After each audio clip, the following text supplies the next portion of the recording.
All right. Well, blessings to everyone, guys. What an amazing, truly what an amazing time in which we live in. I said this over 30 years ago in Austin, and I said that there would become a day when we would begin to realize how really important this time that we're living in, and of course that's happening all around. We're seeing facets of justice. Certainly we see pieces of confusion, as many of you have heard, and I hope that you've given credence and value to, that there is a shaking, awakening that's going on amongst humanity, and as we're going to see in the near future as we go forward with some other stuff that we're going to look at here in the next close. It's wow, all these things are coming to pass that have been spoken of for thousands of years, and so it's quite beautiful that we are getting to live in this. And I look and I think about the pastors and stuff that I've known growing up over the course of my life, and how much truth really was hidden from them, and it gives me a new compassion for them, and so we're really blessed to get an opportunity. We're going to finish tonight Dolores's canon book, They Walked with Jesus. It's really potent, so I hope that you, if you have to grab a tissue, it's okay. It deserves that. Dolores makes some statements, and I don't know how many of you have really felt that. Maybe some, maybe a lot, I don't know.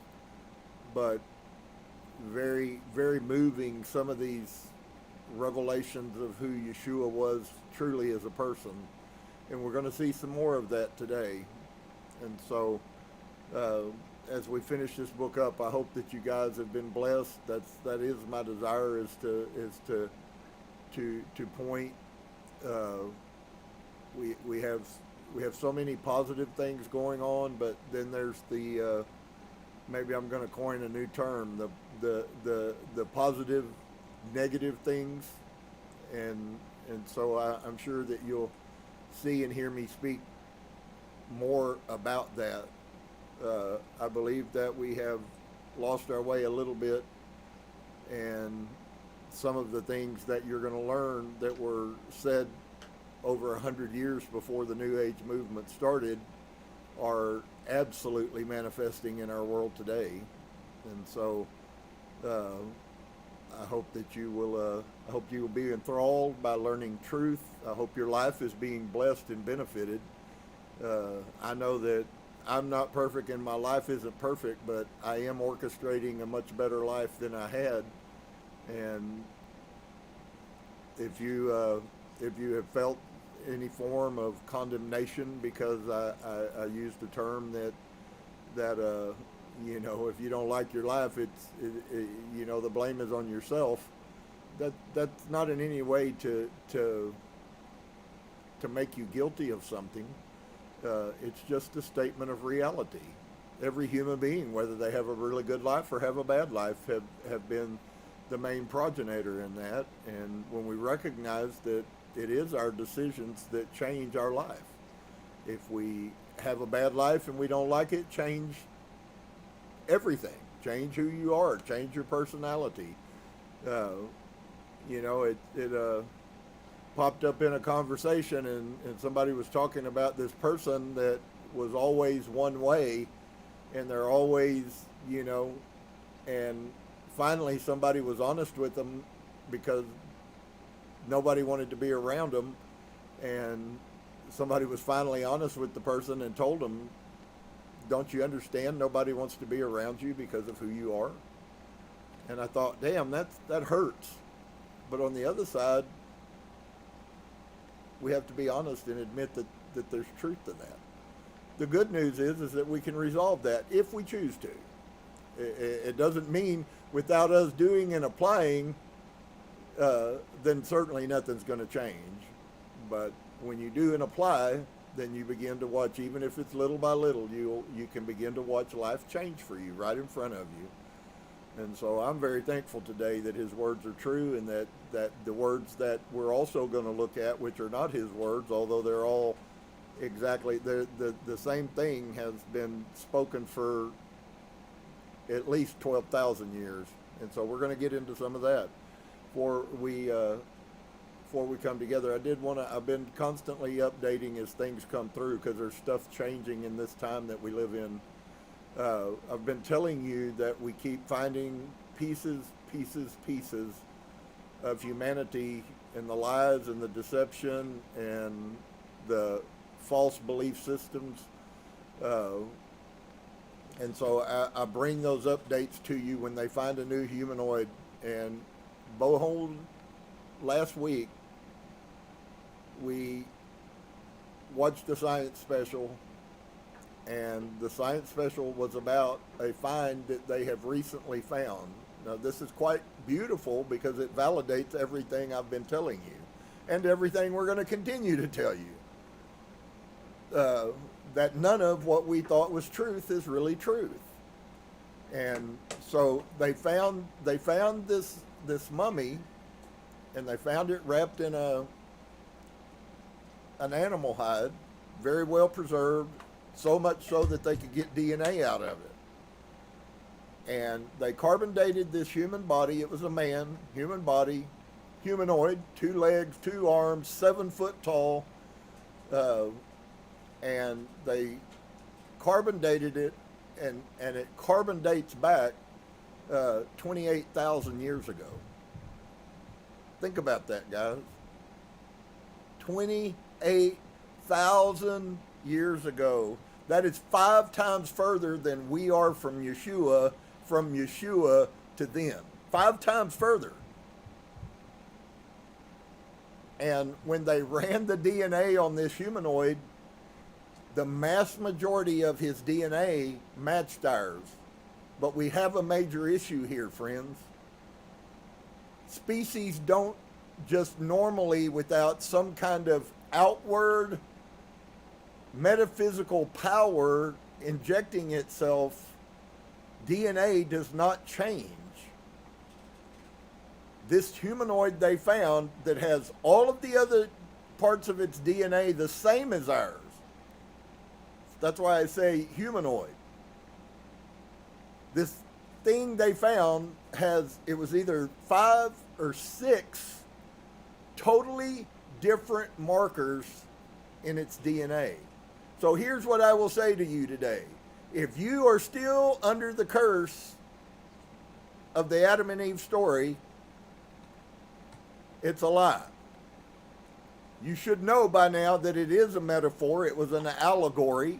It was a story that explained a part, and it was. And we saw even last week in Philip, that Philip says that this was nothing but a picture, and actually the separating of the feminine from the masculine, which is really the picture, the hidden secret about Adam and Eve is about the feminine being taken away from the masculine. We no longer are whole. And as long as we remain male and female, we as humans or spirits will never be totally whole. Never. We were never one or the other. We've always been both. We need both attributes to be a complete person. That's why Yeshua says, do you not know that there will be no male nor female? He wasn't talking about in heaven. He was talking about in creation. And so that's aside. I won't charge you extra for that one, but that's good stuff right there. I guarantee you that. Go check it out if you would. So we got a really powerful picture going on here. Once again, blessings to each and every one of you. It really is a good day. God is so amazing. We go through so many things, and it's hotter than a fire up here right now for us guys. We ain't even at an actual 100, and it's like 110 with the humidity. So peace to everybody. We're loved. We're light. We can let go of the worries and begin to trust God like we were always supposed to do. That's what they hid from us, is that we really could trust God. And so I'm going to come to my heart center, my ruby, if you would, and I'm going to say to you, dear one, namaste. All right, what an amazing concept. If you haven't yet, you ought to go look at what that blessing of namaste is. I've shared the essence of it, but you ought to really read it. It's pretty wonderful what all is involved in namaste. So they walked with Jesus, and we're going to pick up where we left off. This is the last. If I go a few minutes longer, it's just simply because this is the end of the book, and you really want to hear to the end of the book. It's beautiful, man. I'm so amazed at the goodness and the picture that I have. I love Yeshua. Now, they're using the Jesus term here, but I love Yeshua. Yeshua was an amazing human. But you got to understand the concept. I separate it from Jesus because he's not the Christian Jesus. And Anna's once again going to kick us, if you would, in the groin or in the teeth, however you want to view that, because she lays down the hammer about what I've been trying to share with people for 30 years. We left off last week with the statement. Dolores asked, well, these are some of the stories we have heard. You remember she went back and was asking her questions, that he had a miraculous birth, and that's where we left off. So she brings us up into this. I know Dolores' heart, and Dolores wanted to know what the truth was. Is this whole spiritual conception that the Christian church, the Roman imperial cult, developed about a virgin birth, is it a lie or is it not? Obviously, you have to take it wherever you are truth-wise. But I love the responses that we get, so let's take a look at that. So, was it spoken of a miraculous birth for him? Anna says this. She laughs. The miracle was in the fact that she conceived this unusual child. The miracle wasn't in the fact that she had some strange mystical thing happen that caused her to be pregnated. It was that once this child was born, that this child, this special prodigy, had come forth out of Mary's womb. That was what was miraculous, not his birth. And so Dolores says, yes, but your father, you said, was his brother by another woman. Is that true? Your father was Joseph's son by another. And she hesitated. Do I have that right? And Anna says, she pauses and she says, Joseph's, yes, half-brother, you say. And Dolores says, the mother was a different mother. Anna says, yes, that's true. Dolores says this was before he was married to the mother of the Nazarene. Anna says yes. And so Dolores then asked, then your father would have been quite a bit older, I suppose, wouldn't he? And Anna says he was. This is true. I do remember that. And so Dolores says, did you ever meet the mother of the Nazarene? And Anna, as a child, I remember seeing her. Yes, it is a vague memory, but she was just a woman. And Anna laughs.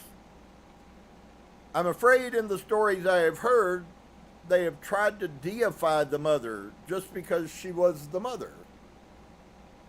And Anna says, through my memories as a child, they were very simple people. Their lives were very similar to other lives. I do not remember anything unusual about her. But this is from my childhood, and she just seemed like every other woman.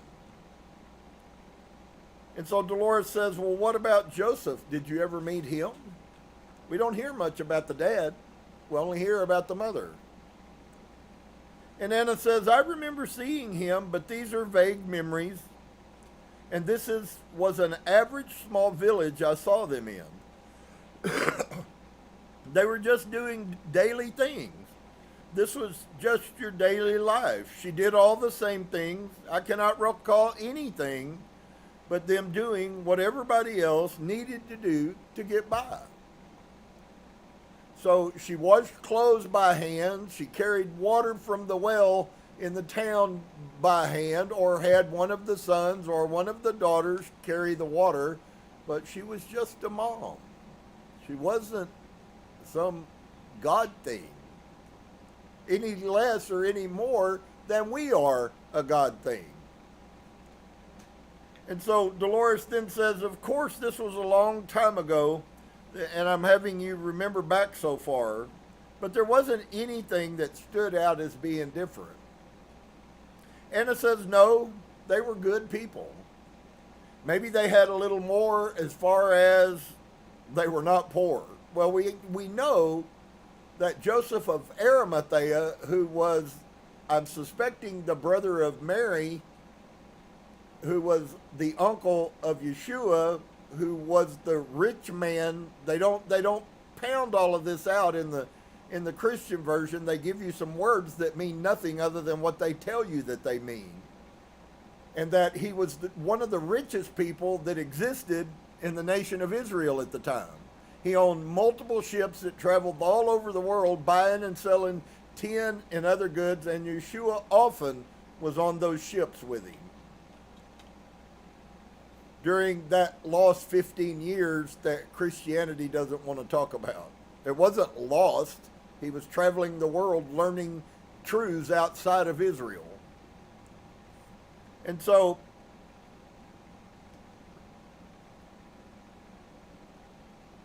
Dolores asked, of course, this was a long time ago. I'm having you remember back so far. But there wasn't anything that stood out as being different. She says, no, they were good people. Maybe they had a little more as far as they were not poor, but they were just average people. Jesus pursued his beliefs in the way he saw fit, but his parents went on raising their children and living their life. No connotations whatsoever of she only had one child and all the others were his cousin. It's everywhere except in Christianity. It's accepted that Yeshua had brothers, and we have his name of at least 4 or 5 of them. And those things are known outside of the Christian world. And so Dolores asked, I've also heard many things about the miracles that the Nazarene performed. There has been talk that he was able to bring people back who had died. Have you heard those stories? And Anna says, yes, I have seen healings. I have learned. I know that there are times when a person might be very close to death, where all the signs have slowed down to such a point where they might appear so. Or maybe for a few brief moments they have gone. It is possible, if it is truly not their time, to bring them back, and I have seen this. Well, we do know that when Lazarus came back to life, that he walked around Israel, Jerusalem area, and he preached the message of Yeshua, the mystic message of you are God, you are light, you are the light of the world. If you hide your city on the hill or your candle with a basket, that's to your detriment. It also is a metaphoric picture of what is actually what has been done to us.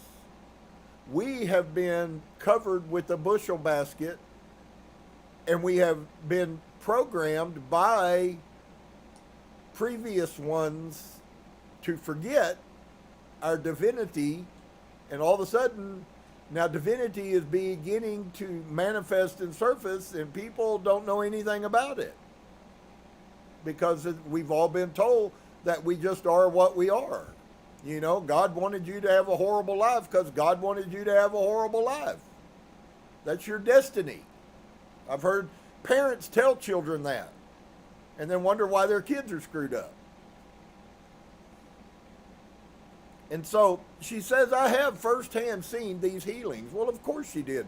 She said that when they were in the leper, but it was even in the leper colony, there wasn't anything in there that was outside of love, as far as I could tell in any of these passages. In fact, the greatest asset, I believe it is the basic nature of true humanity, and there's going to be other things that we read that are going to actually show you that what I'm telling you is really infinitely larger than maybe you're capable of grabbing right now.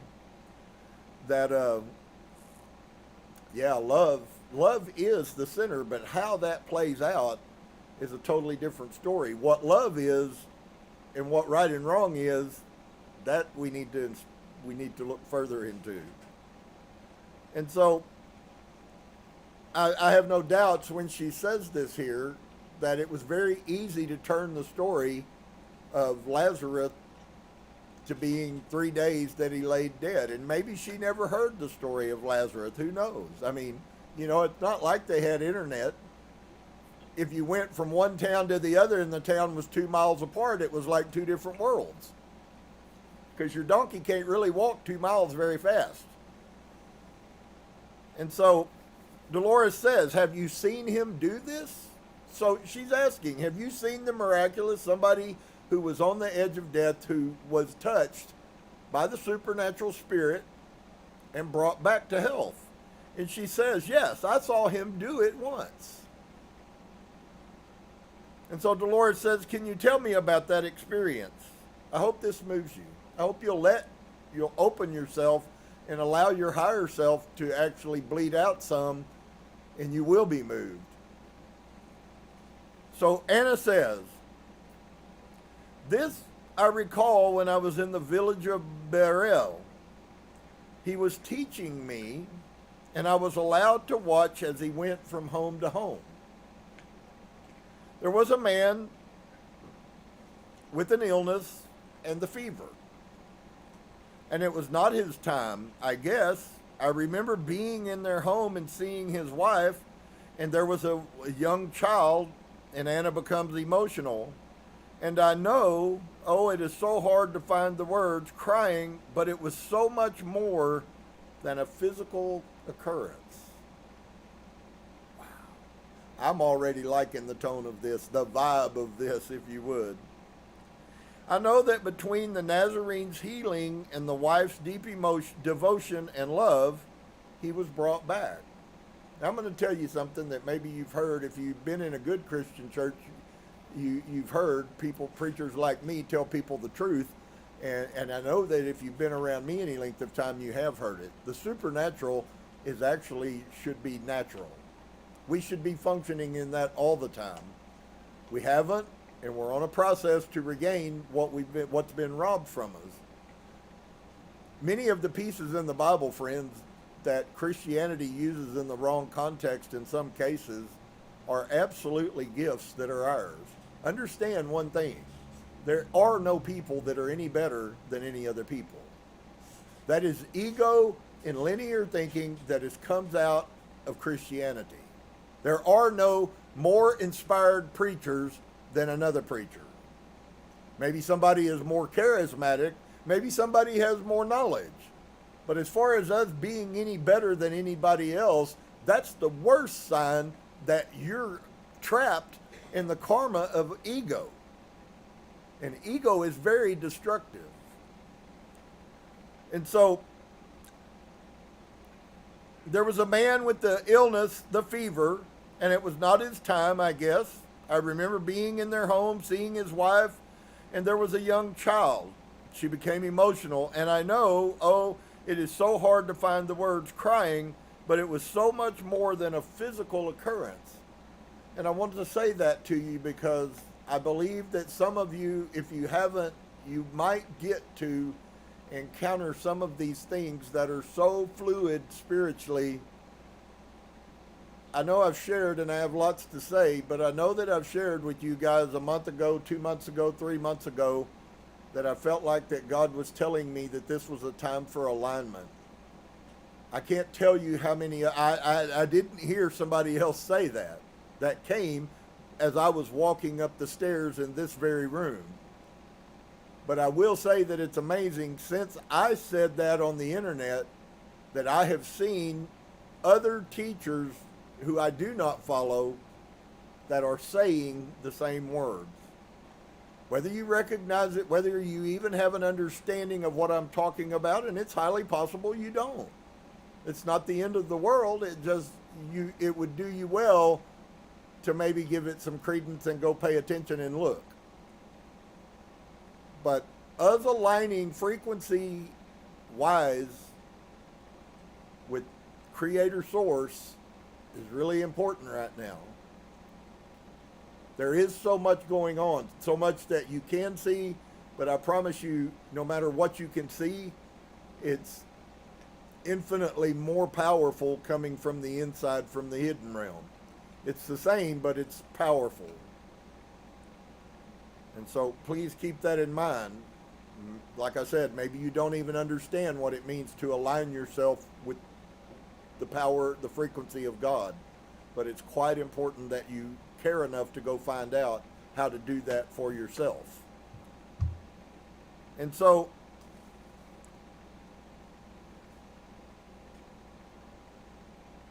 but I love that this is tied to how did the supernatural happen? I know I preached several messages in Austin about Yeshua never healed anybody without feeling compassion. I picked that up out of the Bible. This does nothing but validate my message about how the supernatural functions.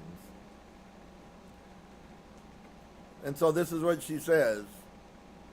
I know that between the Nazarene's healing and his wife's deep devotion and love, he was brought back. So I would like for you to understand that the relationship between his wife, both of them, I probably can tell you, were mystical in belief systems. And they understood frequency, and they understood chakra, and they understood negativity. And unfortunately, friends, oftentimes we have people that love us that are our psychic enemies. It doesn't have to be you, and I'm using the opposite side of that to make an amazing point, but it doesn't have to be you that's causing this thing. Just as this wife that loved her husband was a part of her emotion mixed with Yeshua's emotion, his compassion brought wellness back to this human body. We really, if you would be a true follower of Yeshua, you would give that word that I just spoke credence. And so I saw the Nazarene lay hands on this man, and I saw this man regain consciousness. I remember the wife had been told that it was his time to die. So other people that were not spiritually enlightened or were not psychically connected told her he's going to die. Sounds a lot like the Job story. But this was not so. So they told her, and there are many teachings out there for you, friend, what you believe is what you will manifest.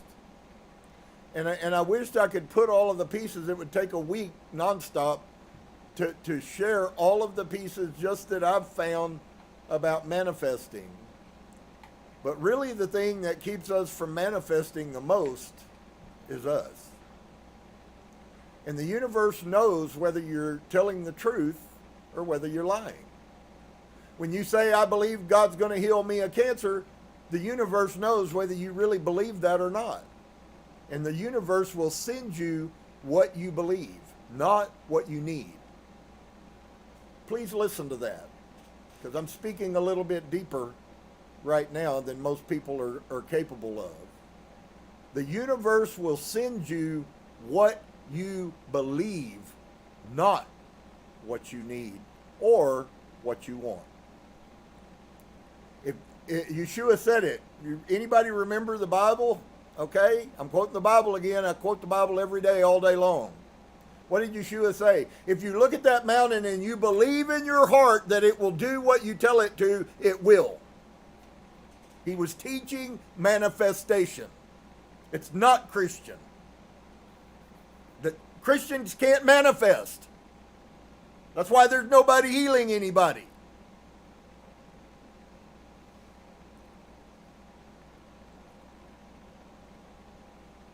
Because that's not where manifestation comes from. So dig this. And I saw the man regain consciousness.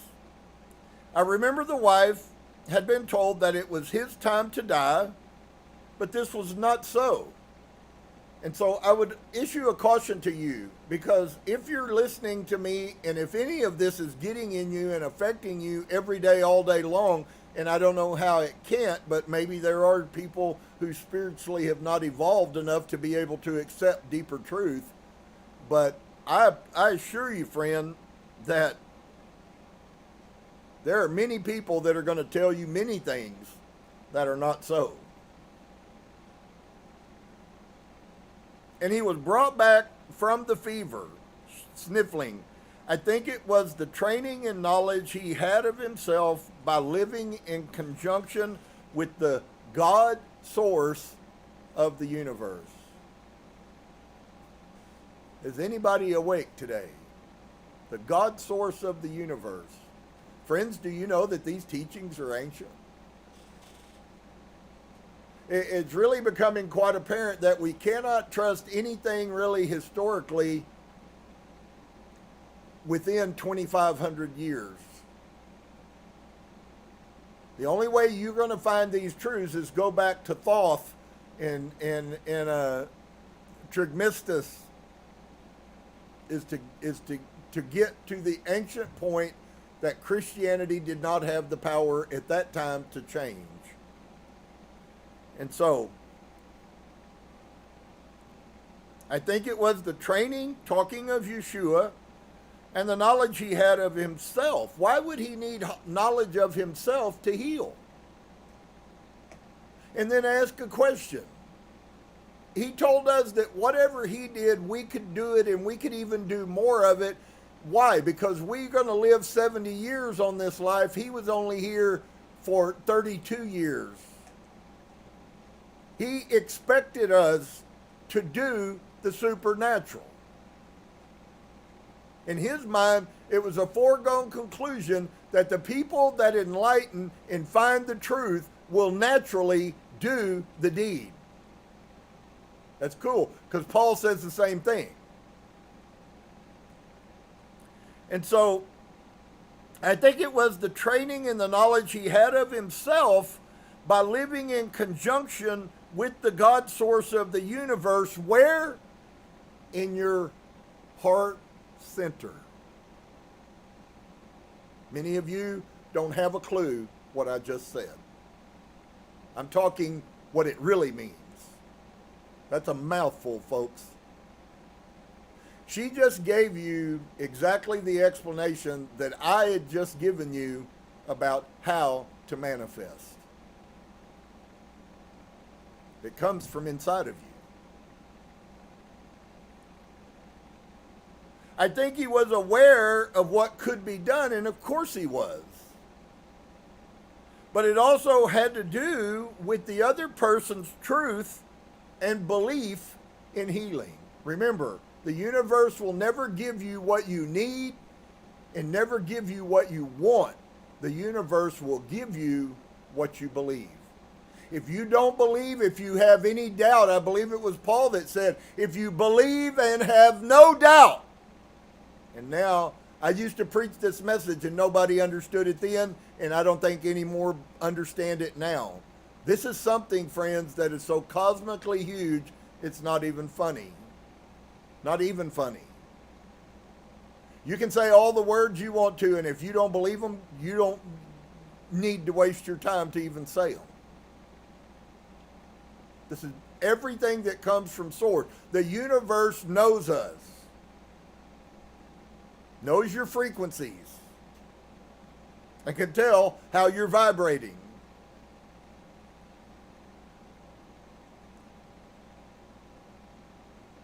But it also had to do with the other person's truth and belief in healing. So what is the picture here?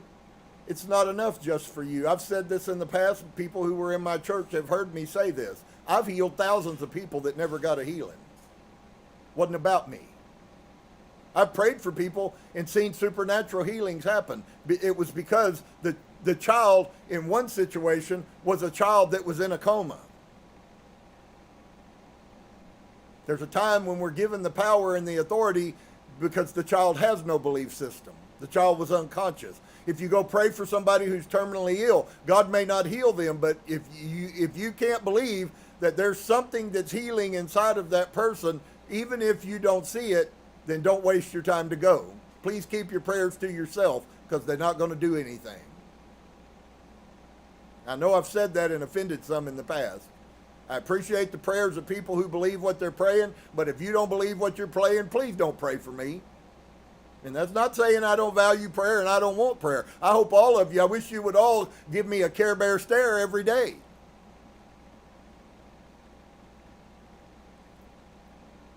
But it does matter what happens with other people as far as they go. Yes, it matters about the healer. It matters about the one that touches them, the one that the energy, the virtue flows out of. And I've felt that hundreds of times. And then you have to go through this struggle when you release virtue into somebody and nobody else in the church knows it. There's 200 people in a church and none of them have a clue what the heck just went on. And even more so the person who's standing there that walks away just as sick as they were when they came. Why? You may not have ever lived in my timeline, but I'm telling you right now, I've had lots of times of asking why. And the answer has always been the same, because they don't believe.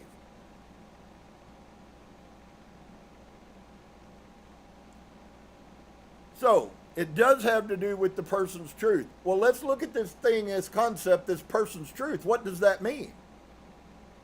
Let's say I'm teaching something here tonight, and I say words to you, and I'm releasing truth into you, and you say, "Well, that's not truth." And what you're really saying is you don't believe. And that's okay to do that.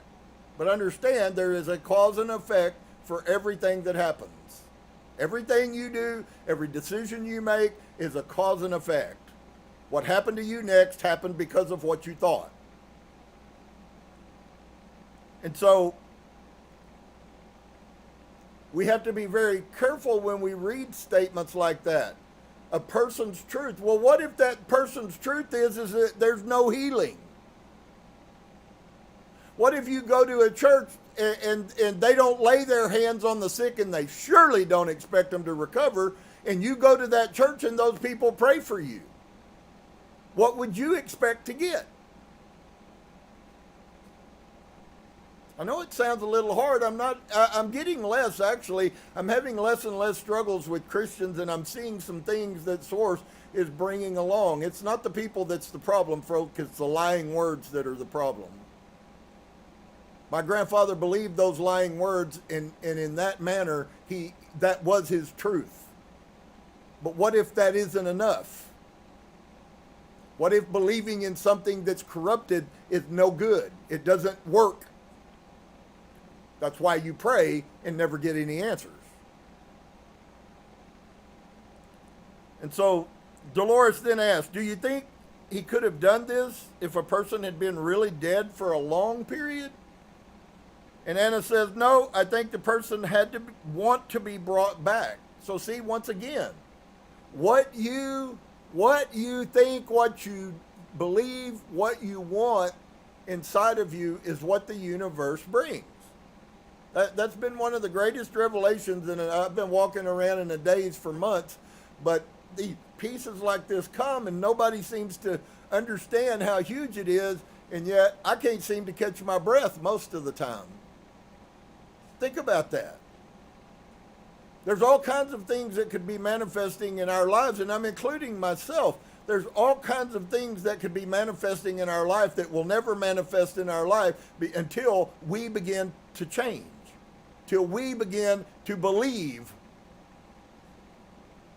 That's a lot different than a statement of faith.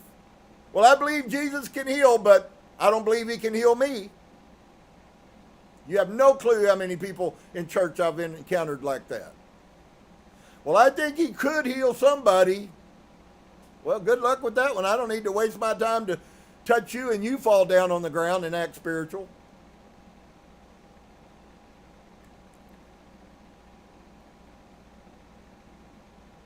So there has to then be a need inside of you that's tied to your truth and tied to your belief. No, I think the person had to want to be brought back. He had to need to do something more here in his life. And you see then another piece of a metaphysical piece. I know that all of the near-death experiences, and maybe it is so please understanding, I'm just putting a little supposition out there. I'm not convinced that the people that come back in near-death experiences, God made them come back. I personally believe that they came back because they knew they weren't finished. And my friend, that fits exactly with what she just said. And so Dolores then asked, do you think this was possibly the greatest miracle you heard of him doing, bringing people back from the dead? You'd be surprised by her answer. Look at this. Anna says, I think this could possibly be it.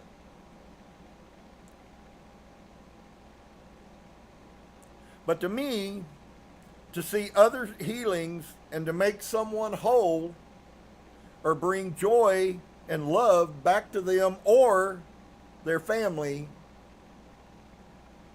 was equal. Wow. Why is that so wow to me? It's wow to me because that's a thought process. She walked, and I believe Yeshua did now, playing out what he showed that without the Christian definition of the fact of the power of love. It really is the most important thing. And of all of these, love. Paul was speaking mystically again. That guy was nothing but a mystic. He had him one of them little mystical hats that goes up, the Merlin hat or whatever. Yeah, he was that kind of guy. And that's becoming very clear to almost every scholar who studies Paul's writings.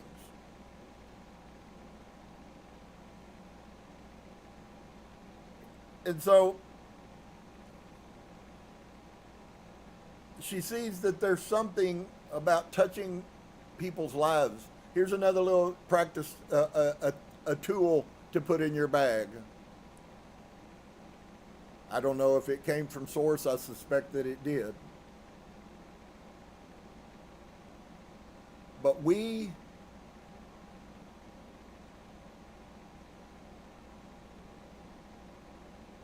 struggle often without finding the answer, and we just let it go.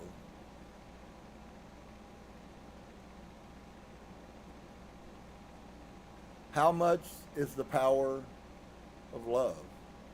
What is the value of the power of love? I believe that the essence of the higher self, if I gave you a blanket statement, I would say everyone who truly learns what true love is and is capable of loving themselves have the answer. But everybody will hear those words and go away and not do a dang thing different. And I'm telling you, friend, you don't understand what it means to love yourself. And if you do, you should write a book on it and become a millionaire. It is the single greatest command. All of the laws of the universe hang on that. Love God with all your heart. So the whole law of the universe hangs on love. Love God with all your heart, all your mind, and all of yourself. And likewise, just like it, love your neighbor as you love yourself. So ask yourself, do I really love my neighbor the way that I say that I love God? Because if you don't, then you're in deficit. You're not functioning normally. And that's hard. That's a hard message right there. Because every one of us are guilty as hell of it. Inconsiderate, lack of concern. You don't think about other people. It's all about self. And I'm not speaking to anyone. I'm speaking to humanity. And it doesn't mean, even saying those words doesn't mean we don't do some good things every now and then. That's not the point that we're trying to get to, that I do some good things every now and then. Of course, I hope you do lots of good things every now and then. But that's not the point. And so, I love this concept, to give back the heart and the soul whole. Think about that. Ask yourself this question. We're told that the Akashic Record, when we die and leave this uniform, when we die and leave this uniform and it's here and it's dead and it's lifeless and our spirit ascends, we are told that the first stop is the Akashic Record. And in the Akashic Record, you're going to see everything you ever did to anybody. But I want you to get a picture. Not many people are taking the time to explain what's really going on there. The purpose of the Akashic Record is not so that you can see how that situation made you feel, so you can play pity on yourself. You're going to feel how you made every other person that you ever encountered in your life feel. And it was like a breath of air when the Father gave that revelation to me. So you can then walk around and you can begin immediately to take that and use it as a wonderfully positive tool. You say, what I'm fixing to say, how is it going to make people feel? Every word I have said to you tonight, every word I try to measure and ask myself the question, how is this going to make this person feel? Well, if you're a healthy spiritual saint, my words are not going to make you feel. You know they're truth. On the other side, if you're trying to run from the truth, you're going to probably be uncomfortable with the fact that it's your fault your life's like it is. But that's not at all what I'm trying to say to you. It is a fact. It is truth. You have created your reality. I've created my reality. Everybody else has created their reality. And it's not an issue as to whether or not that's the reality we want, because probably most of us don't. Okay, we can settle those things. They're simple. It's not a bad guy, good guy thing anymore. Remember, Christianity doesn't exist in this realm.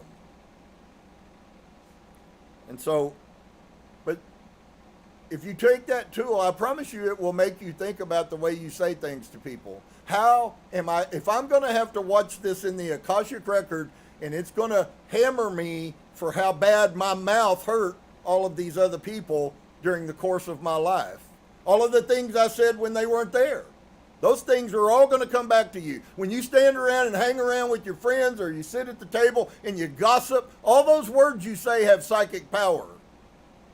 And how did your words make that person feel? You go, oh, well, why should I worry about how I make them feel? You don't get it. You don't get it, and you may never. if you have to ask that question.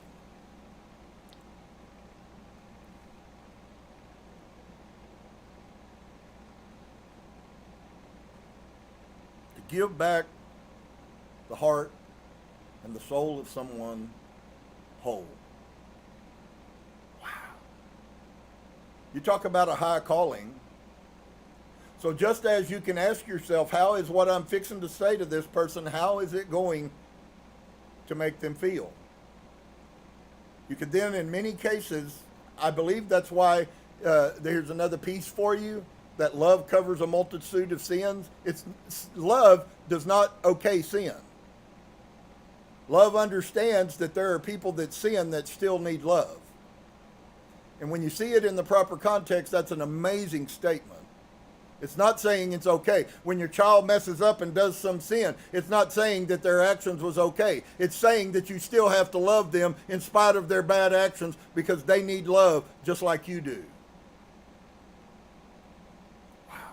I'm sorry, it stuff messes me up. Humanity is living at such a low place, it's not even funny.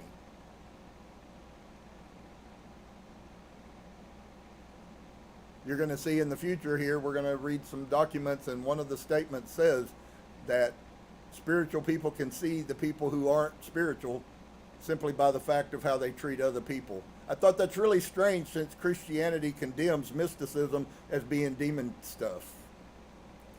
And they have more of the truth than the Christian sect does. Quite amazing, actually.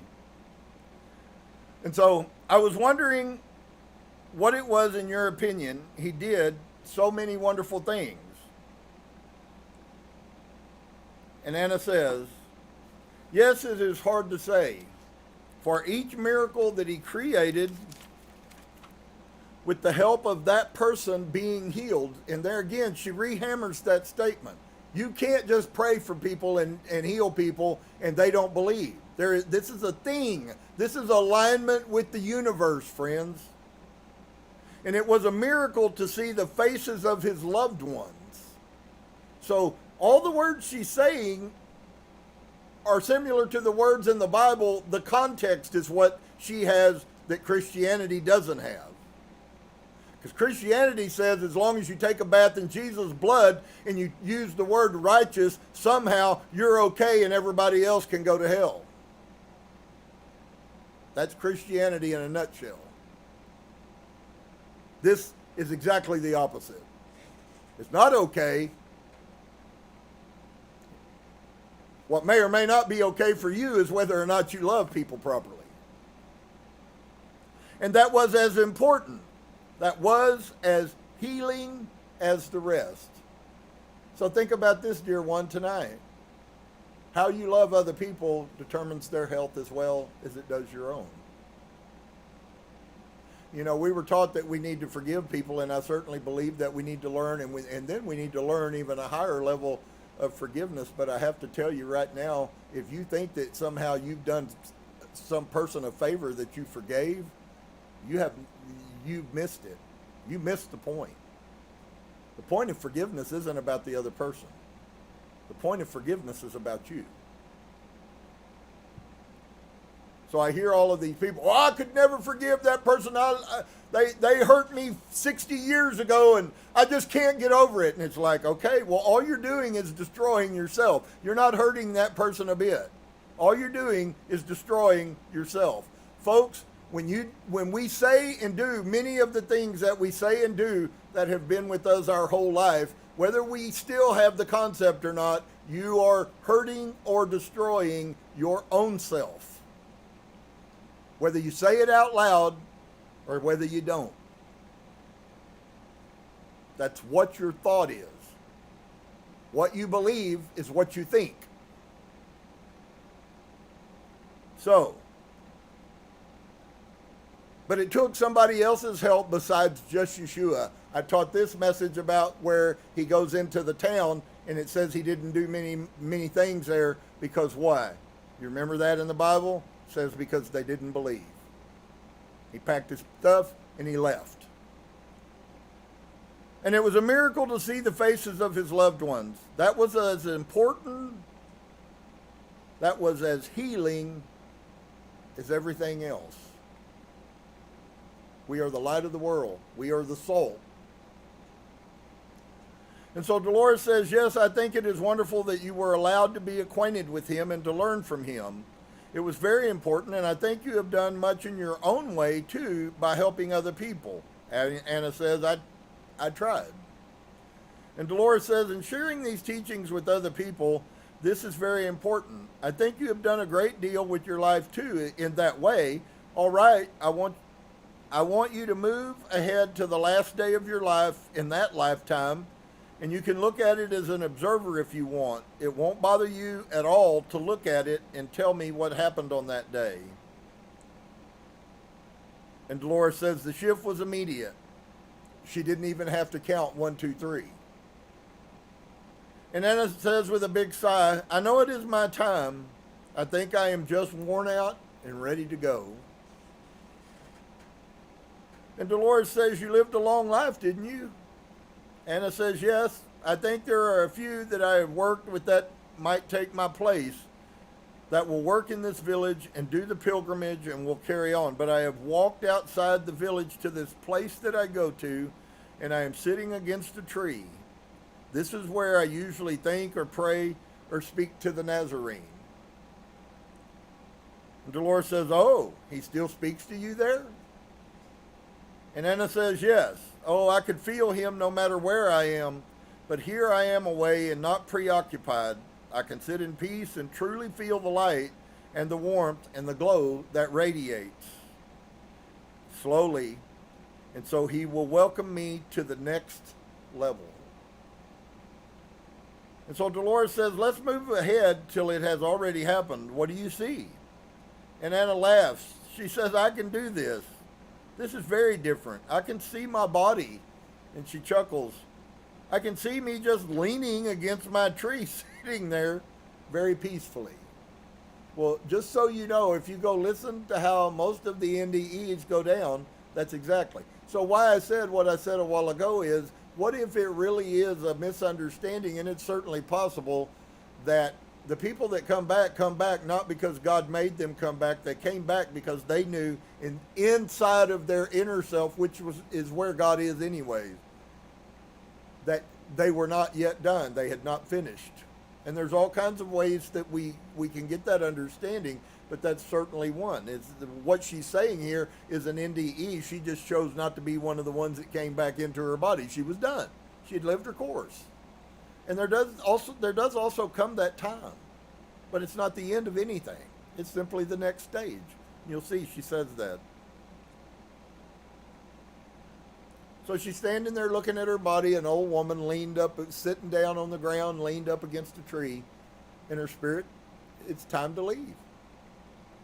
And she was smiling, and I could feel happy radiating from her. Aura, you would call that. Residual spirit, you would call that. And so Anna says, I see the Nazarene beckoning me. I hear him saying that I am welcome and that this is my home now. And much joy and learning will await me.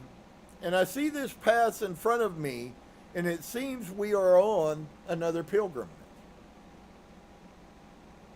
And so Dolores asks her, are you going down the path? And Anna says, he takes my hand. I feel as if it is very slow. I am moving very slowly. It seems as if I am just going to another village in the distance. What a beautiful picture, folks.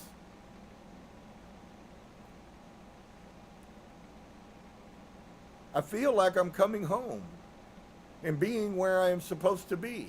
If this is death, then death is only another pilgrimage. How much fear has been put in with the interpretation of the Christian Bible? How much fear has been put into people's lives so the thought of death is dread?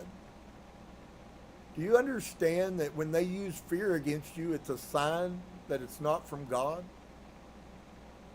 If you're living in fear, you're not in alignment with God. Your frequency is low, your vibration is screwed up, and you're probably not seeing much good happen in your life. You're just kind of existing. And so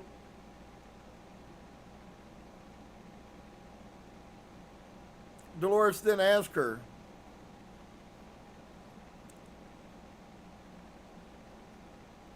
what do you think about your life that you have left? And Anna responds, oh, I feel that I tried to do the best I could. Oh, but I ache for the people and the people of this world who are so slow in learning and seeing the truth. Now, true, all of us are on different levels. You could call them timelines, you can call them dimensions, and we are all on different levels of our, if you would, our evolution. Understanding in the simplest form, an evolution means you are moving from one thing, you're changing, morphing into something else. And in that manner, evolution is the proper word. We are evolving beings, but it's not evolution in the manner that Sigmund Freud taught. Not Freud, Darwin. And so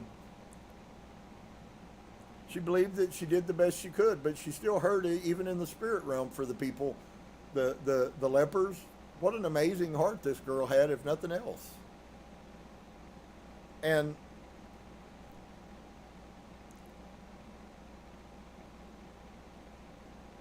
Dolores then asked, I think you learned many things in that life, didn't you?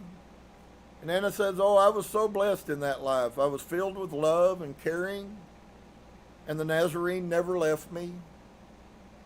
I guess he was the one I loved. And I guess that is why I was not supposed to marry, for I was filled with that love and that knowledge of knowing I had to do things singularly so I could accomplish the most I could. And Dolores says, it sounds as if it was a good life. You accomplished many things. Do you know where you're going now? And Anna says, I just know I'm going to a place that feels like home, where I will be learning. What an amazing concept. Boy, there's a lot to get scared about that. All right, everybody, I want you to all be full of fear and dread and chew your fingernails. When you die and go to the other side, you're going to feel like you're at home and you're going to learn things. Yeah, that's scary, isn't it? And so Dolores says, that seems to be very good. You had a very good life, and I thank you for sharing the knowledge with me that you gained during that life. I really appreciate it very much, and I thank you. She says, all right then, let's leave that screen. And so Dolores then writes, I brought Anna back to full waking consciousness, and Naomi receded for the last time, never to be recalled again. Many months went by, and when I occasionally saw Anna, she said she was really curious about the details of the regression. She sincerely tried several times to listen to the tapes, but strangely, she could never get very far into them. She could not accept that these words were coming from her. Too many hidden emotions were stirred up deep within her. These feelings always forced her to turn the recorder off. Anna told very few people about the regression, and only those close friends she could trust, and even these she told hesitantly and sparingly, never the full experience. It was too deeply personal to risk ridicule or disbelief. And understand, at this time, when Dolores first started, she was like Aleister Crowley to the Christian world. She was a witch or a demon or who knows what they'd have called her. But all of the above, honestly. And so she would keep it inside of her. After several months, I asked her if she would feel more comfortable reading the transcripts, since she could not tolerate hearing her own voice saying these words. She was eager to do this because her curiosity wanted to know the details. I gave her the raw transcript taken directly from the tapes, and she was able to read them because she provided the objectivity she needed. It removed the personal connection of her own voice and made it similar to reading a fiction novel. But even with this objectivity, the story of Naomi's association with Jesus still struck home. When Anna returned the transcript, she attached a brief note. I thank you with all of my being for giving me back a part of myself. A piece that is a very important part of my path to get back home. Words are inadequate to express my appreciation. You truly have touched me, and because of you, I have grown. And Anna has no artistic training, but she said that occasionally she is able to draw or paint remarkable pictures. The mood will often come on unexpectedly. This talent may come from another past life that has not been explored yet.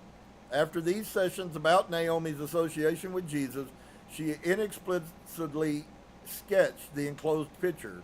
She said it looks as closely to her vision of Jesus as possible.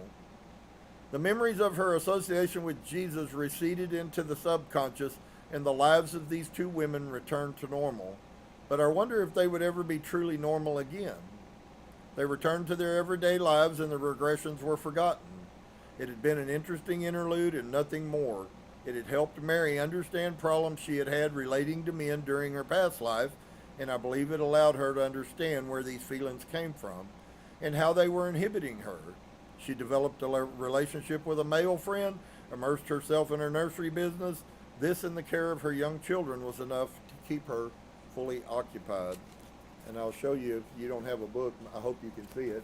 That's the picture that the little girl who wasn't an artist sketched from her memory of what she saw in this past life regression. Well, of course, you say, who in America hasn't seen a picture of Jesus hanging in somebody's foyer or living room or something? And I agree, that is true. But on the other side, you got to take things for what they are. And so Anna was busier than ever with her bed and breakfast establishment. She and her husband obtained more rental property that required her attention also. In any spare time that she had, she volunteered her services at a hospice center and counseled patients and their families about death. In this way, I believe she was allowing Naomi's caring and unselfish love for the sick and dying to leak through into her present life. I do believe that what we are is what we are, whether that be positive or negative. But Anna found it satisfying and richly rewarding to be of service in this way. She said she tried volunteer work in other areas, but nothing made her feel so fulfilled as working with the terminally ill. She had found her proper niche in this work. Thus, I believe the influence of an association with Yeshua was still at work in these women's lives, even though on a subconscious level, and not one that they could really readily admit. I believe they handled these regressions in a mature and a healthy way. They had returned a lost portion of history to us because of the memories of this association, which was carried hidden in a secluded corner of their subconscious. I believe the ultimate purpose of these regressions in this book and in the Jesus and the Essenes is to return the original Jesus to us, to show us what he really was. I have always felt that he must have had something very different and special to have caused his acts to endure the test of time. But until these regressions, I never really grasped what that something was. And quite simply, it was his love. And as I sat in the darkened bedroom and listened to the entranced woman on the bed reliving this story, I got a glimpse of the true personality of Jesus, the tremendous charisma of the man, and the extreme gentleness. I have never felt such love emanating from a human being before. This is what she was feeling in that room. As Mary and Anna told of the encounters, the love of their voices spoke volumes. I sat there in my chair and I allowed this tremendous feeling to wash over me, and I tried to absorb it as if by osmosis. So, Dolores was getting as blessed just being there. There was an anointing. There was a release of energy. I felt as though I were in his presence also, and I realized the effect he had on people. You could not be in that presence and not love him. Before I began to write this book, I played part of the tapes to a man, and he was visibly moved almost by the words of the woman. I sighed and I said, "Now, how in the world am I going to convey that feeling on paper?" He replied with a faraway look in his eye, "You have to try." So that is what I have done. I've made the attempt, sorry though it may be, to transfer that emotion through the written work onto paper. I don't think anyone who was not there will ever appreciate the difficult task I was given. I feel I was privileged to participate in these moments in history, and I know I have an obligation to attempt to bring them to humanity. I hope I have succeeded in revealing Jesus as a gentle, caring, loving human being who was able to develop and apply the talents we all have lying dormant within us. A man whose love for the people of the earth knew no bounds. And if you would be wise, you would take those last few lines as an introduction, friend, to your higher self. I'm going to tell you, and I don't have much hesitation about it, God loves us, and one of the greatest travesties that ever been done to humanity is that we were programmed into believing that somehow God hated us.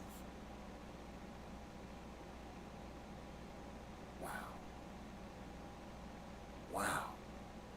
I think if I didn't have another reason to sometimes feel negative against Christianity, that would be enough for me. I don't know what would be enough for you. So,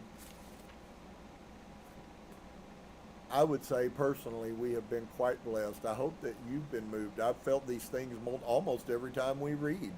I feel the presence of His love, friends.